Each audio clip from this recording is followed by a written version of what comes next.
All right. Well, I want to come on here and talk a little bit about psychological safety. Now, this is a term that I hadn't actually heard before a few months ago. But the more I've been thinking about it, the more I realize how important it is. So I wanted to talk a little bit about that and just check in with you and see if you feel like you are psychologically safe. Now, if you'll notice too, I'm wearing my Los Angeles Angels gear because today is kind of a special day for me. It's actually my first live baseball game this season, so I'm excited. My wife Allie and I are heading off to go cheer on the Angels here in just a little bit. But before I do that, I wanted to come on here and just talk about psychological safety. Now, what is psychological safety? Why is it important? Right. So, you know that I talk a lot about being uniquely you, about being more authentic, about sharing who you are, about not trying to conform, not trying to be like everybody else, right? Because everybody's doing that. And just trying to be like everybody else means you don't stand out. So in your profession, in your life in general, everybody just kind of sees you like, oh, they're just like everybody else, right? And so being more of yourself, being more authentic, showing and sharing with people who you are can sometimes be scary. Okay. And so this is where psychological safety comes in, is that a lot of times when we want to share something a little bit about ourselves that people might not know, sometimes we're afraid to do that because we're afraid of being judged, of having people not like us, of having people laugh at us, right? I've had plenty of people laugh at me over my life. In fact, I used to be one of those kids that was picked on the playground. Okay, people used to make fun of me. I'll tell you that later, probably. Okay, but why am I talking about this? It's because just recently in the last few months, I went through a storytelling course, and as part of that course, I did a lot of introspection, went back and looked at some of the different stories from my life, tried to understand myself better. And really, the assignment from that course was to write a short story about myself, about some of the different experiences that I've had. Okay. And so I shared some things in that story that I've never shared with anybody else. In fact, some of those things I've never even said out loud until I wrote it down on a piece of paper. Okay. Now, a lot of the things that are in that story, I still am not comfortable sharing with people here directly on social media, right? I don't want the whole world to know. And it's not necessarily that I am embarrassed about it. Some of the things I'm probably a little embarrassed about, but the bigger reason is some of it relates to other people, right? And kind of my perception or my things that I was thinking or beliefs that I've had because of some of those different experiences that I've had. So I don't want to put that out there in the world, but it's important to actually share, right? Because as I've gone through that course, I was in what's called a container, a psychologically safe container. So there was a small group of people in the course. There were about 20 of us, and Roundtable Companies is the one that did it. Love them. So if you're interested in storytelling courses, go check them out. You can see some of the stuff in other posts that I've done as well. But they do a very good job of helping you feel psychologically safe. Now, why is this important? Because if you go and you try to share some of the things about you, if you try to open yourself up, and you're doing it to people or in groups where you are not psychologically safe, what happens often is you get attacked. People judge you, they try to fix you, they tell you that you're wrong, right? And so here we are having this, what we think is a vulnerable experience. We're trying to share who we are with the rest of the world so they'll see us, so they'll love us, and they just shoot us down, right? And it's like getting slapped in the head. And trust me, I've done that enough that I understand that sometimes, you really want to share, but you don't feel safe in sharing. And that's what psychological safety is about. Do you have people in your life that you feel psychologically safe with, where you can share those things. Now, most people don't. Okay. I had a psychologically safe space in this course. So I could go through, I could share my story with these other people in the course who knew me, who loved me, who cared about me, and who were there witnessing what I was trying to say. Okay. And so because of that, I felt safe and I felt comfortable sharing. Now, I realize most of you that are listening to this, you don't have one of those spaces. And in fact, when you look around in your life, you might say, well, I've got some pretty good friends, or I've got a partner or a spouse or certain family members. But do you have the kind of relationship with those people where you would be willing to just share whatever with them? And I understand, I get it. Even with close friends that I have, even with some family members, even with my wife, there's probably certain things that I'm not ready to share with them yet, but they're things that I would like to share. Okay. And so that's where having groups, that's one of the reasons why I do group coaching and things like that, is to be able to help people have those psychologically safe places so they can ask the questions that they're embarrassed to ask. Right.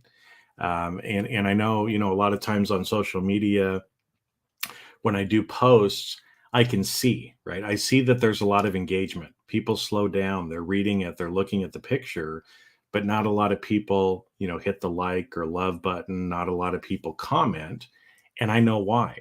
Because a lot of times I'm bringing up things that are probably a little sensitive. And come on, really, what executive wants to go, yeah, I'm really struggling at work, right? And have everybody on the internet know that you liked that thing or you put some comment in there, right? So, got me thinking that one of the ways that I want to help you is to create a psychologically safe space, because you're safe with me, on Facebook. Now, I know some of you might not use Facebook, you might hate Facebook. I'm beginning to love Facebook again. And the group functionality on Facebook is so much better, I think, than especially like LinkedIn. So I'm doing the group on Facebook. Chances are you already have a Facebook account. And so I've included the link up above. If you'd like to join the group, this is going to be a psychologically safe place where we can talk about some of those things. What's holding you back from expressing yourself, from being more of yourself? What are you scared of for growing this scraggly looking beard, right? That I did, right? Because it's something that's more unique to me, right? That I chose, that I wanted to do. I wanted to test it out. So it's a space where we can actually have some of those conversations. The other thing is, a lot of times when I post things out there, it's not really a two-way communication. In this Facebook group, there'll be an opportunity for me to hear from you, you to hear from me as well, instead of you just listening to me. So I put a link up above. And in fact, what I'm going to do right now is I'm going to put that in the comments section as well. So hopefully that will come through on whatever you happen to be listening on, because I'm streaming everywhere onto YouTube, LinkedIn, and Facebook. But that's where the link is. Like I said, if you don't see it in the comments, it is up above as well. So if you don't already have that psychological safety, I'm telling you, it's important. But what it does too is it actually helps you heal, right? So as I went through and I had the courage to put some of those things down in writing that I was afraid of putting down, those things that I hadn't shared with anybody before, when I put them down and actually shared them with people in that psychologically safe space, I actually was able to help heal myself, be able to understand myself better. But it also helped other people in the group, right? Because they told me that as well. My sharing actually helped them because they could see themselves in my experiences as well. So it ends up becoming a win-win. And one of my friends on Facebook and some different groups that we're in together. I know she did a video yesterday or the day before, and about healing and about how, healing is a community event. And it really is, right? That as I'm healing and I'm sharing, hopefully you are healing as well. As you heal and as you share, those around you are going to feel that as well. And it's just a beautiful thing, and one of the reasons why I love what I do. So, all right. I see that there's a few people on live with me right now. So if you're here, I can't see who you are, but if you have a question or you want to chat for just a minute, I've got a few more minutes. But put something in the comments, and hopefully it'll come through the streaming software so I can see it, and we can actually chat for a little while if you want to. And if not, then I'm going to get on to the next live video that I need to create and finish getting myself ready for the baseball game. So go Angels as well. So plus I probably should be doing a little something about this beard too. It's getting a little scraggly again. It actually reminded me, because I've always had my hair this is actually long for me on my hair right now, but I always keep my hair really short. And I was thinking, there's the old thing of especially women, women that have curly hair want to have straight hair, and women that have straight hair want to have curly hair, right? So much of the time they spend a lot of time, trying to get it to be the other. And the people with straight hair are always like, oh man, I would kill, to have, beautiful curly hair like you do, right? So these are just kind of random thoughts that Jason has. So as my beard has just kind of does its little curly thing down here, part of me wants to straighten it out and make it like so nice, kind of ZZ Top style. Of course, it's probably not going to get down that long, but part of me kind of thinks, why do that, right? If that's the way that my hair wants to grow on my chinny chin, then maybe I just let it be that way. Because I don't know, maybe there's guys out there that have a long straight beard and they're like, man, I wish I had some curls in that beard. So anyway, so I'm going to head off for now, but the fact that you listened to this entire video means there was something in here that resonated with you. And so again, especially if you're one of those people that wants some more psychological safety, that wants a group that is going to help support you and allow you to be safe in sharing certain things, then check out the Facebook group and join. We're going to get started. I'm kind of opening it up now for people to start joining. We'll start getting active in there probably in June, because we have the long Memorial Day weekend here in the US coming up.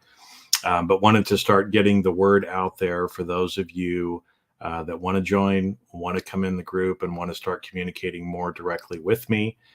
That's how you can do it. I'm going to be a lot more active over there. So with that, have a great day, my friends, and we'll see you on the next live or wherever we see you.